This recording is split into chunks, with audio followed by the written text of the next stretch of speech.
আসসালামু আলাইকুম, কেমন আছেন আপনারা? আলহামদুলিল্লাহ, আমি তো আল্লাহ তাআলার অশেষ রহমতে আর আপনাদের দোয়ায় বেশ ভালো আছি। আজকে আপনাদেরকে তৈরি করে দেখাবো পাইনাপেল সিডার। তো পাইনাপেল সিডারটা তৈরি করার জন্য আমি এখানে নিয়েছি একটি আস্ত ছোট সাইজের পাইনাপেল। পাইনাপেলটাকে আমি ধুয়ে পাইনাপেলের যেই খোসাটা আছে সেটাও নিয়েছি অর্ধেকটুকু, আর নিয়েছি অর্ধেকটুকু হচ্ছে পাইনাপেল মানে ভিতরে যে অংশটা থাকে সেটাকে কুচি করে কেটে নিয়েছি। আর নিয়েছি সাথে হচ্ছে গুড়ের পরিমাণটা এখানে 3 টেবিল চামচ পরিমাণ। তো আজকে আমি যে প্রসেসিংয়ে আপনাদেরকে পাইনাপেল সিডারটি তৈরি করে দেখাচ্ছি, একদমই ঘরোয়া উপায়ে, পারফেক্ট ওয়েতে। তো এখানে আমি ফার্স্টে নিয়ে নিচ্ছি সেই খোসাগুলো, যেটা হচ্ছে পাইনাপেলের। আর খোসাগুলোকে আমি একটু ছোট ছোট পিস করে নিয়েছি। আর অবশ্যই খোসাগুলোকে ভালো করে ওয়াশ করে নিতে হবে।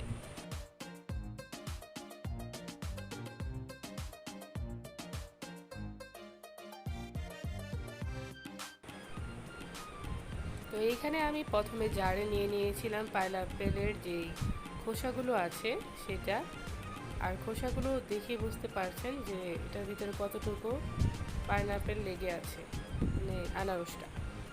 তো এটা দেওয়ার পর আমি দিয়ে দিয়েছি গুড়টা আমি এখানে 3 টেবিল চামচ পরিমাণ নিয়েছি। আর আপনারা যদি গুড়ের পরিবর্তনে লাল চিনিটা ব্যবহার করতে চান তাহলে ওইটাও ব্যবহার করতে পারেন। দিয়ে দিচ্ছি এইখানে স্লাইস করা পাইনাপেলগুলো।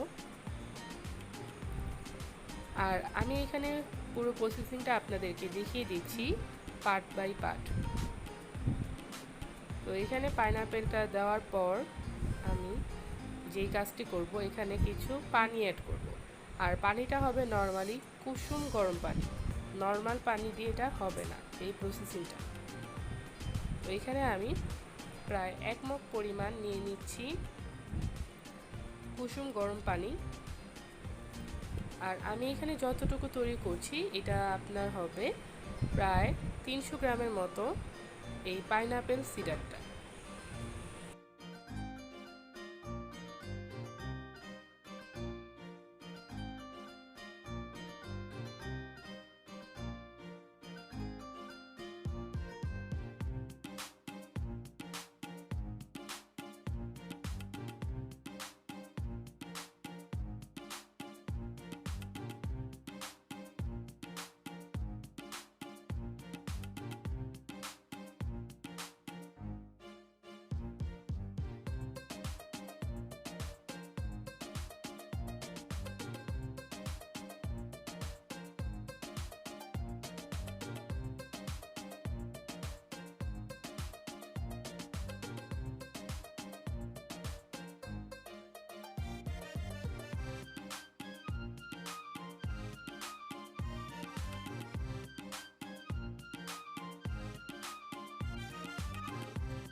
জারের মধ্যে নিয়ে তারপর এইভাবে উপর থেকে টিস্যু পেপার দিয়ে মুখটা বন্ধ করে দিতে হবে। আপনারা চাইলে এখানে সুতি কাপড়ও ইউজ করতে পারেন, কিন্তু জারের যে ক্যাপটা থাকে সেটা ইউজ করা যাবে না। তো এটা এই প্রসেসিংয়ের জন্য আমি দিয়ে দিচ্ছি টানা 3 সপ্তাহের জন্য রেখে দিচ্ছি আর কি। প্রসেসিংটা করব সবগুলো ঠিকঠাক মতো দেওয়ার পর। তো এটাকে এখন আমি প্রসেসিংয়ের জন্য রেখে দিচ্ছি 3 সপ্তাহের জন্য। 3 সপ্তাহ পর এটার অবস্থা কেমন হবে আমি অবশ্যই আপনাদেরকে দেখাবো পাইনাপেল সিডারটার। তো এটাকে আমি প্রসেসিংয়ের জন্য রেখে দিচ্ছি 3 সপ্তাহের পর আপনাদেরকে দেখাচ্ছি এটার অবস্থা কেমন।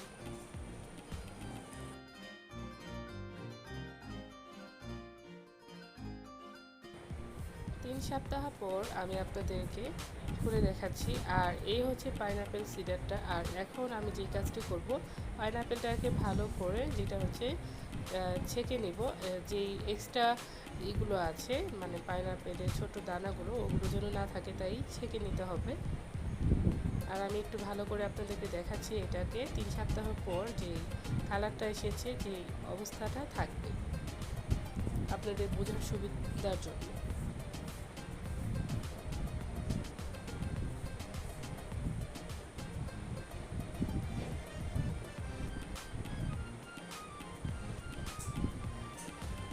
তো এইখানে আমি পাইনাপেল সিডারটাকে নিয়েছি ছেঁকে। তো ছেঁকে নেওয়ার পর এটার কালারটা দেখতে পাচ্ছেন যে এটার অরিজিনাল কালারটা কেমন এসেছে। আর এইখানে প্রায় 300 গ্রামের মতো হয়েছে এই পাইনাপেল সিডারটা। পাইনাপেল সিডারটা আপনারা এটাকে এখন নর্মালি কিটো ডায়েটের জন্য ইউজ করতে পারেন। আর হচ্ছে যেটা ডায়াবেটিসের পেশেন্টরা এই পাইনাপেল সিডারটা আপনারা ওষুধ হিসেবে খেতে পারেন, যেটা হচ্ছে নর্মালি কুসুম গরম পানির সাথে 1 চামচ মিশিয়ে খাবেন। তো এতক্ষণ ধৈর্য সহকারে আমার ভিডিওটি দেখার জন্য সবাইকে অসংখ্য ধন্যবাদ। সবাই ভালো থাকবেন, সুস্থ থাকবেন, আমার জন্য আমার পরিবারের জন্য দোয়া করবেন। আর যে কাজটি করবেন সেটা হচ্ছে বেশি বেশি করে আমার ভিডিওগুলো দেখবেন। আর এই সিডারটা আপনারা 3 মাসের মতো সংরক্ষণ করতে পারবেন, এই পাইনাপেল সিডারটি। আল্লাহ হাফেজ।